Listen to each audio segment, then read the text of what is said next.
Our guest today is A.R. Torrey, better known as best-selling author Alessandra Torrey. Hi, Alessandra.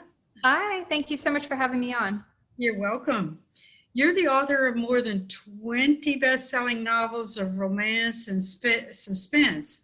Now comes your latest novel, Every Last Secret. Tell us what that story is about and why did you write the story under a pseudonym? So Every Last Secret is a psychological suspense, I guess you would say. It's really a domestic suspense. It's about a kind of a golden couple that lives in Palo Alto area of California, and what happens when another couple moves next door to them. So that's a pretty common a setup for novels, but what is interesting in this story is kind of the toxic relationship that grows between the two wives as their lives become more and more infiltrated, and what happens when one of the wife really kind of goes after everything that is in the other wives' lives. So that's Okay. the gist of the story, which starts with the opening scene is one of the wives being questioned for murder. So it takes a dark turn. Yes, and a very convoluted turn, very interesting plot line, I must say. Well, what inspired you to write this book? Oh yeah, I missed your second question, why I wrote it under a pseudonym. That was a strictly publisher choice, but I try to keep my suspense novels under A.R. Torrey and my romance novels under Alessandra. Okay. And what prompted me to write Every Last Secret was one of those, inspiration comes from everywhere. This one came from real life. I had a close friend who went through I basically plagiarized her story, the first half of her story, and that a woman came into her life and became very interested in everything, every part of it, and really became obsessed with her and her husband. And just seeing the dynamic of that and all the emotions that my friend went through really caused me to say, what would I do in this situation, and how would I react? And would I retreat, or would I, claws out and fight, or would I leave my husband? And it just, all the conversations that me and my husband had over the dinner table as this unfolded, it was just a fascinating dynamic. And I immediately knew, like, I wanted to capture it in a story. So I wrote this story of what I would like to think that I would do in actual, if I was ever in this scenario. So, though I hope I wouldn't be quite as diabolical. I I hope not. I hope not. And I'm not going to give it away, but I hope not. You alternate from Kat's point of view, Catherine or Kat's point of view, and Nina's point of view, except for a couple of chapters near the end. What prompted you to structure the book in such a way? Yeah, so the first drafts of the book, this book went through a lot to get where it's at. And the first drafts of the book, the first half of the book was from the female point of views, the two wives. And the second half of the book was from the male point of views, the two husbands. And I really, as a writer, I really loved that switch from the female to the male point of view, but editorially it was too many voices, so they wanted to stick to really the female voices. But I did fight for a few scenes from the male point of view. But making that change in the point of views was interesting. It was a bit of a high wire act in terms of trying to figure out how to tell the story when, you can only tell the story from the characters that are in those scenes. So it required a little bit of finagling, but that's how it all came together in the end in that format. How different is this book from the other books that you've written, like The Girl in 6E and Do Not Disturb and If You Dare? Sure. So when A.R. Torrey was born, it was when my publisher Hachette purchased an erotic suspense series called The Girl in 6E. So The Girl in 6E is sexier. There's not sex between people, but there's a lot of sexual descriptions of things that happen, and due to the main characters' work. But The Girl in 60 is one of my favorite books. It was optioned by a major studio for a movie. It will be a movie one day, but it's about a recluse who's locked herself away in her apartment for 3 years and never interacted with a human because she wants to kill people. So that's the premise of that story. And it's great, but it is more adult in nature. Which really prevented it from taking off. It was published in hardcover, but that's what really prevented it from taking off mainstream. Every Last Secret and The Ghostwriter. The Ghostwriter is another suspense under A.R. Torrey. Those are both more mainstream, but I always have typically main characters that are women. And they're typically pretty complex in nature. Do you think that you've had a lot of success as a best-selling author? What do you attribute that success to? Is it maybe an understanding of your audience, or just what is it? Well, I am self-taught. I never really planned to be a writer. I kind of fell into this world. But I'm a reader. I've always been a reader, and that really was my training. I was that kid and adult that just read and read and read and read. So I determined early on what I really liked in a story. And I never read romance. I had never read a single romance book when I started to write romance. I never intended to write romance. That I sat down and that was the story that came out of me. And suddenly it went wild with sales, and I had an audience that wanted another romance. And before I knew it, I had 15 romances written. But suspense is really my lifeblood. That's really where my passion is. And I think my success comes from, I think I have just a natural talent in writing, but also that reading background really taught me what I enjoyed as a reader, and that is what I put into my books. And I like fast paces. I typically like short paragraphs. Short chapters, and I don't have a lot of description at all in my books. Your bestseller, Hollywood Diet, was released in 2017 as a film, and you have 2 others optioned. How did that happen? How did the movie deals happen? The movie deals all came from different places. So it's Hollywood Dirt. I just want to make sure. Oh, yeah.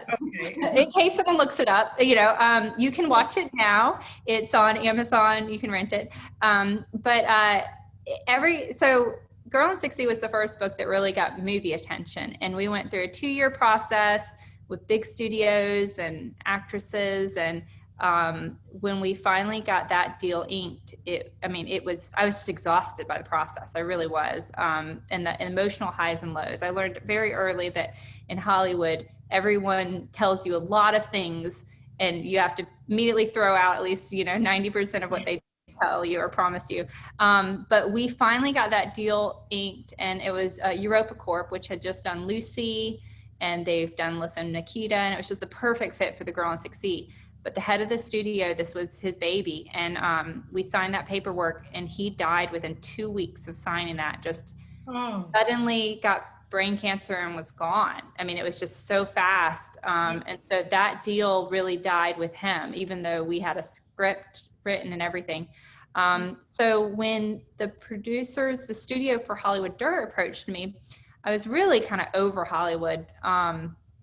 And I got an email, and it said, "Oh, we're interested in making Hollywood Dirt into a movie." And I was kind of like,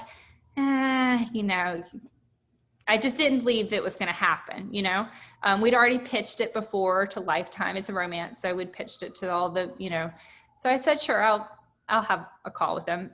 And there were 3 women who were starting a brand new movie studio, and they wanted to focus on making movies that were exactly like the book. They wanted it to be just identical to the book. They wanted the author to be involved in every stage.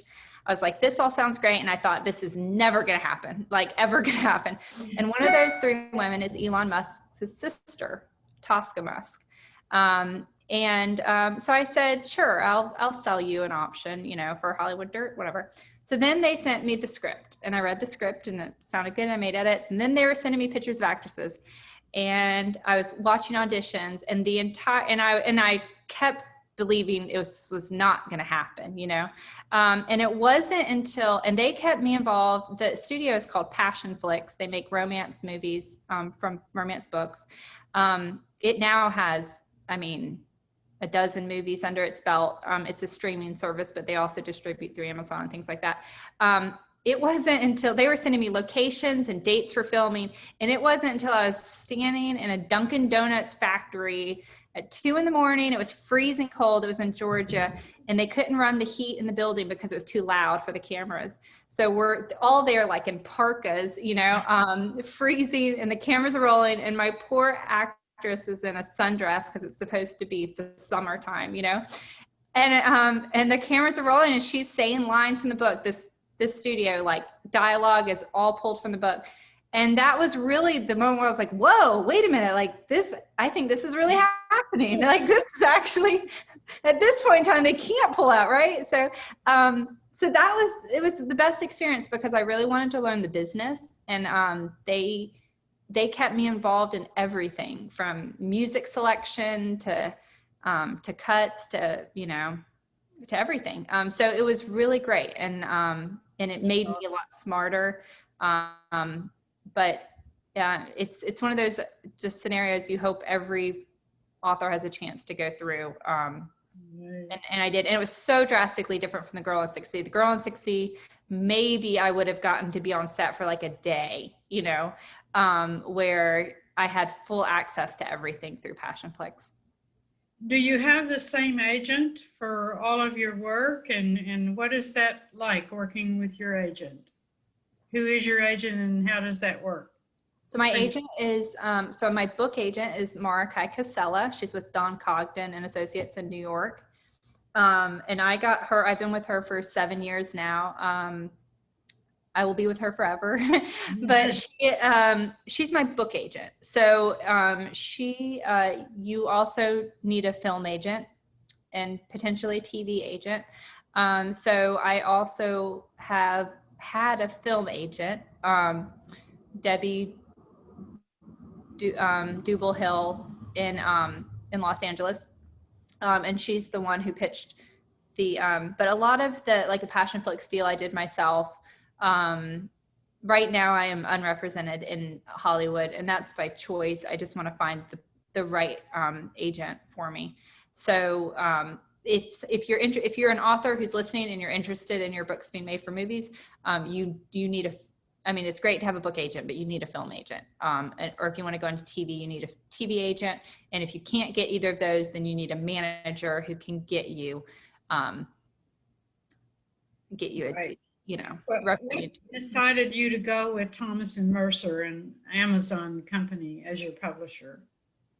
So I am currently published with, traditionally published with 3 publishers, Hachette, Harlequin, and Thomas and Mercer. But I have found my greatest success through self-publishing. I've hit the New York Times list 7 times, all with self-published books. So my self-published books have always been 3 or 4 times more successful than my traditionally published books. And it's caused me to be really wary or uninterested in traditional deals because I make so much more money self-publishing. That being said, Amazon is a different animal, right? And so Thomas and Mercer is an Amazon imprint, and I wanted to see what would happen. So this is an experiment of sorts for me. Every Last Secret has already gotten tremendous exposure that I wouldn't have been able to get on my own. So I'm curious to see if it means less money. That's okay, but I'm hoping. I know that it will mean more visibility. So I always was like, I don't want to take another traditional deal. That's a lie. If I'm easily bought. If enough zeros are there, I'll take any deal. But with Amazon, there weren't a lot of zeros, but there is the exposure and there's the access that they can give me that no other publisher can give me.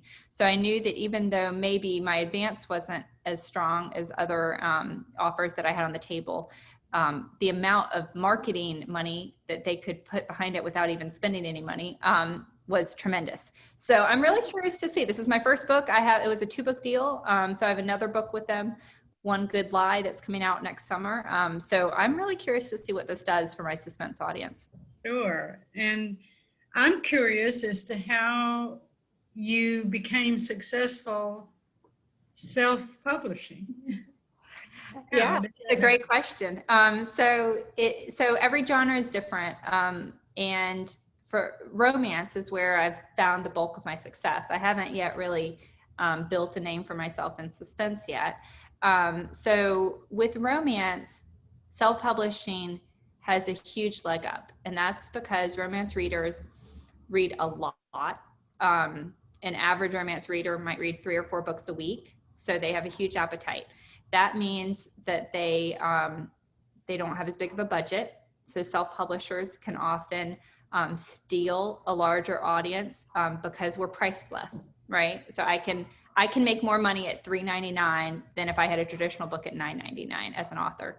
So so the price point helps, but also if there's a trend that's hot, for example, illustrated covers right now are the rage, right? Well, I can in an afternoon or in a week convert all of my covers to illustrated covers, right? And immediately capture that audience, where it would be like a 3-month process if I went through it with my traditional publisher, if they approved it. And by the time that I got those illustrated covers up, that trend might be gone, right? And then we're back to, I don't know, shirtless guys. So as a self-published author, and it's why traditional publishers have almost pulled out of romance. The amount of romance novels published by traditional authors is much less than it used to be. By traditional publishers, it's much less than it used to be, because it's hard for them to compete with self-published authors. But to answer your question, I reinvested my money when I had sales. I tried to put back in 60% of whatever I earned. And that caused, like with Moonshot, which was my 3rd New York Times bestseller, I mean, my marketing budget release week was, I spent $35,000 in ads during release week. So, it's not super hard to hit the list when you're doing that, because, if I'm paying 10 or 15 cents a click, that's a lot of clicks, as long as I'm, getting the right. So I was able to really pour money in where it mattered in order to create sales that I knew would hit that list. Very interesting. I understand you are the CEO of a new venture called Author AI. Tell us a little bit about what it does, and why did you come up with the idea? Yeah, I would love to say I came up with the idea. I'm co-founder and CEO of Authors AI, but I am not the brains behind it. So 4 years ago, The Bestseller Code was published by Dr. Matt Dockers and Dr. Jody Archer. And it was a fascinating, it was data scientists that created an algorithm or a software that read best-selling novels and determined the commonalities between them, right? The patterns and commonalities. So, and then it could read, once it really learned what makes a bestseller in terms of pacing and plot arcs and character development and storytelling, then they tested it with thousands of books that they would put into the system, and it would say, was this book a bestseller or was this book not a bestseller? And with 83% accuracy, it said whether the book was a bestseller or not, strictly based off the content of the book, not knowing anything about the author. So that's really the history that has birthed Authors AI. Dr. Matt Dockers is one of our co-founders. He's reworked and reinvented off of that and applied it to popular fiction. So our goal is to help authors, they can submit their manuscript. The AI, which is called Marlo reads it, and she delivers her feedback on the plot and pacing and characters and storytelling and adverb usage, and gives you actionable tips to help get your book closer to that bestseller, gold standard. So it's really, we're using artificial intelligence in the book editing process. She's really kind of a more on the developmental editing side than something like Grammarly, which is really focused on punctuation and Right. that. She's really more plot arts and when your action beats are in the book. And she can really read the book and determine the subject matter and the characters' personalities. That's And that's going to be really powerful as she grows. And then as we apply that to reader recommendations. very, very interesting. Alessandra Torre, thank you very much for talking with us today. Oh, thank you for having me. I appreciate it, Doris.